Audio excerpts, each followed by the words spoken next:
Hyderabad Kukatpally Alvin కాలనీలో బంగారు ఆభరణాల దుకాణానికి వచ్చిన మహిళలు చేతివాటం ప్రదర్శించి సీసీటీవీ కెమెరా కంటికి చిక్కారు.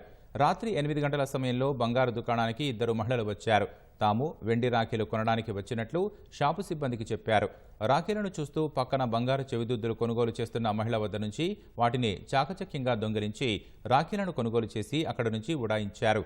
బంగారు చెవిదుద్దులు కనిపించకపోవడంతో సీసీ ఫుటేజ్లో పరిశీలించగా మహిళలే చోరీకి పాల్పడినట్లు తెలియడంతో విస్తుపోయారు.